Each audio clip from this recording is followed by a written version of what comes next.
But what about this? That is a storage compartment. That is large enough for hair lengthening products or teeth whitening products.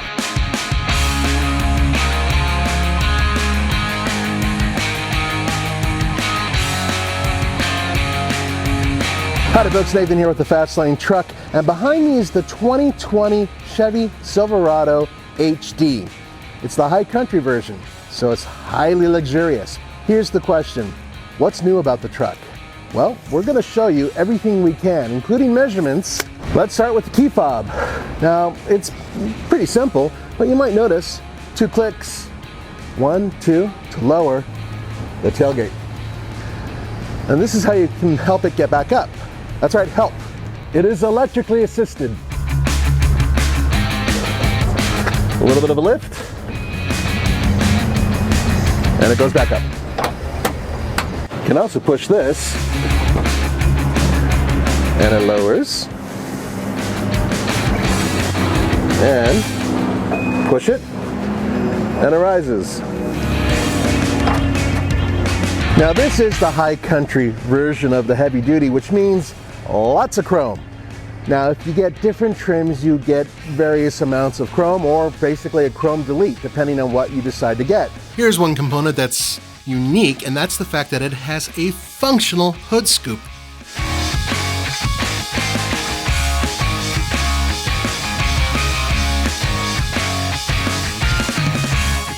Now these are Goodyear Wranglers that are available, and these are 275/65 R20s. These are unique to the high country.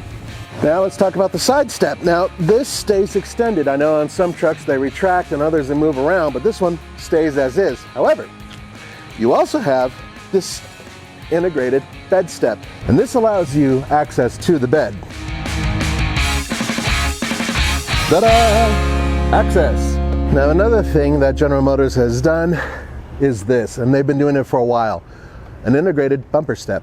And this allows you, with the tailgate down, to have a foothold in order to get into the back. So here we go. 1 foot in there. And even for a stuffed sausage like me, access is relatively easy. Now once you're back here, there's something interesting that General Motors has done, both on the Sierra and on the Silverado. I'd say that's just under 21.5 inches. And the reason why is because they say that it assists with goosenecks and fifth wheels in terms of pivoting. If you think about a lower wall.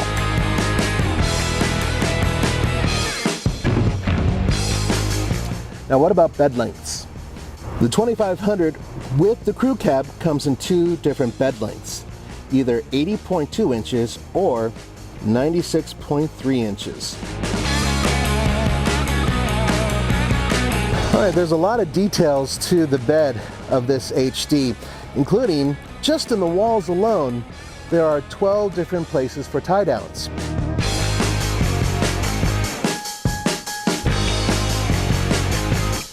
Now, if you look down at the bed, you do have mounting components ready for a fifth wheel or gooseneck.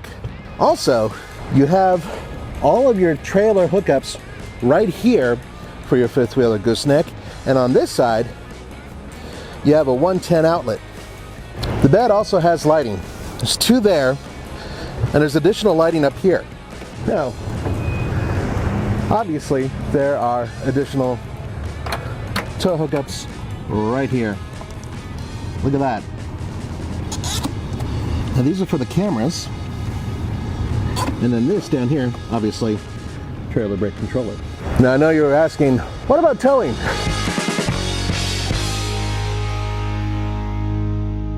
We have several videos talking about the towing and hauling abilities of the HD. Check those out on TFLtruck.com. Now what's going on here is where the big news is, and that's because General Motors decided to play with the big boys. And that's because they have a 445 horsepower 6.6 liter Duramax that puts out 910 pound-feet of torque. That's what this is, and it's hooked up to a 10-speed automatic transmission.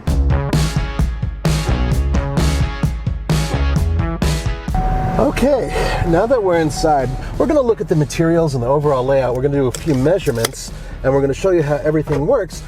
We're also going to talk about the fact that this interior is very similar to the old one, and this is where some of you have been saying General Motors has not progressed far enough. So I'm curious by the end of this video what you guys think.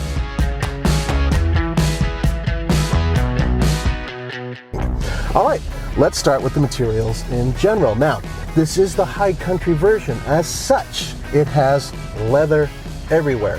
Almost everywhere you can touch, there is leather. But there are some spots where there's still some hard plastics.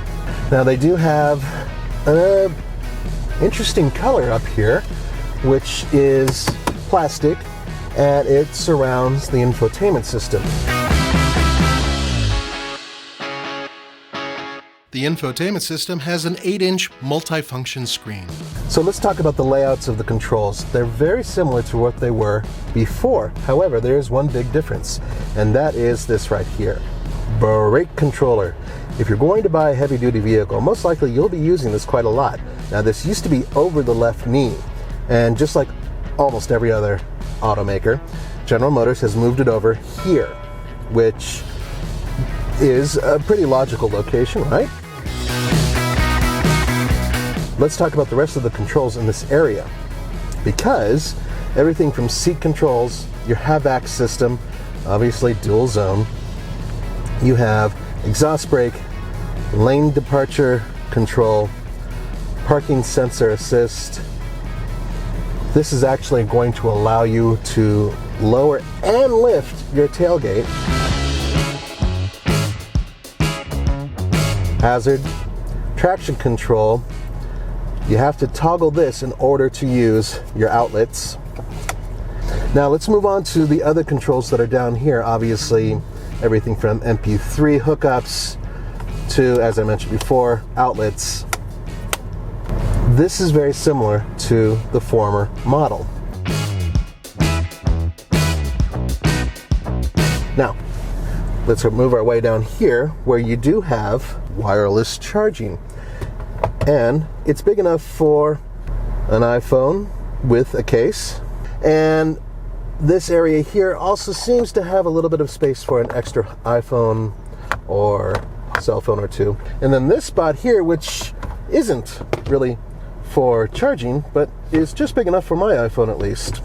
Let's talk about storage, because we're over here. But you have a large storage area here, which also has MP3 hookups.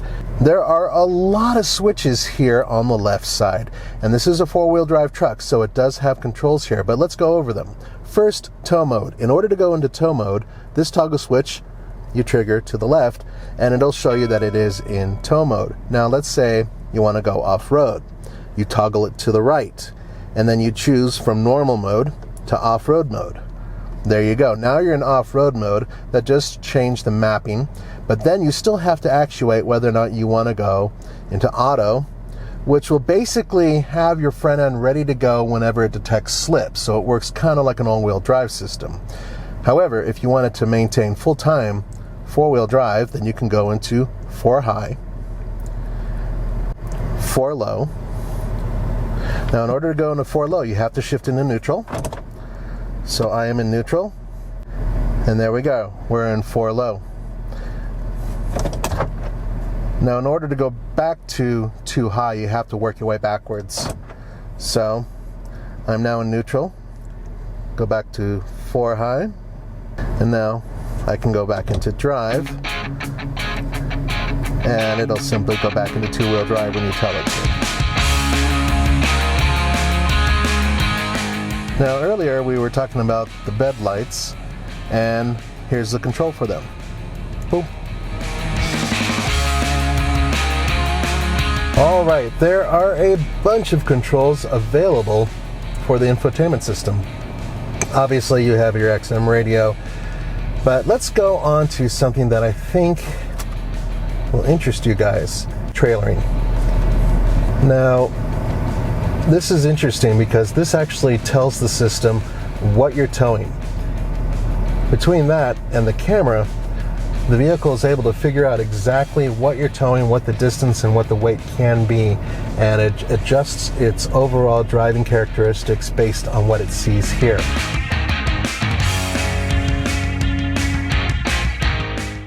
If a trailer was connected, it would be able to give you the status of the vehicle, the trailer, and the connections. All right, let's move on to the camera system. Now this is very detailed. First of all, we have our bird's eye view camera and our front cam. Obviously, there is a very large truck right in front of us. Now, if I decide to move over to this feature, this is what we would use if we're backing up to a trailer, but we can also do that. That's a bird's eye view of the back of the vehicle, and you can actually see the trailer as you move up to it. This view allows you to see down the sides of the trailer that you're towing.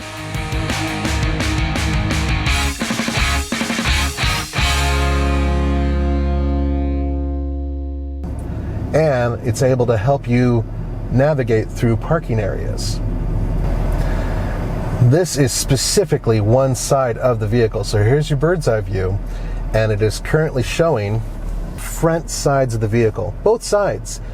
I'm turning, you can see my right front wheel, and then if I turn to the left, there's my left front wheel.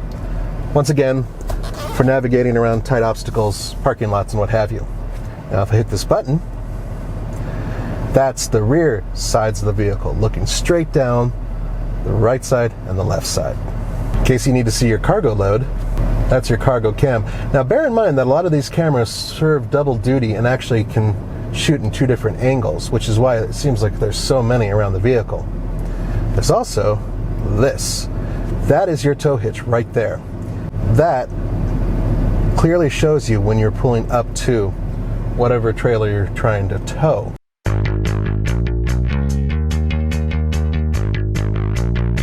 The amount of space I have here is, most people would say, generous. And there's a great deal of headroom, and it does have a sunroof. In some vehicles, the sunroof does impede a little bit on headroom. Overall space, well, frankly, I need to actually back the seat up a little bit, but not all the way in order to be comfortable. I probably have another, wow, 1, 2, 3, about 4 inches. I can't even touch the pedals. Yeah, so if you have long legs, I think this will work for you. But what about the back seat? How much space is there back there? Let's have a look. Now, before I jump in here, I just wanted to show you a few features of the back seat that are somewhat unique. Everybody knows about pull-down armrests, but what about this? That is a storage compartment. That is large enough for hair lengthening products or teeth whitening products. Then you also have the seat, which simply goes right up and has storage in here long enough for a fairly good sized shotgun, I think. Now, comfort, as I said before, I'm 6'1", and I have enough space to stretch out quite a bit, including crossing my legs. Now, headroom is a little compromised back here because this section slants down a little bit. There's more, because this does have an option for heated rear seats, and there is an MP3 hookup back here as well. All your mirror controls are right here. So let's start off with the ability to extend your mirrors. Button's right down here. Toggle it. If you're towing, now you are all the way out. Toggle it again, and in they come. Changes the width of the vehicle and also changes the aerodynamic profile. Now, if you need to close the mirrors, right next to it, there you go. Just that simple. And to extend them, once again, toggle the switch.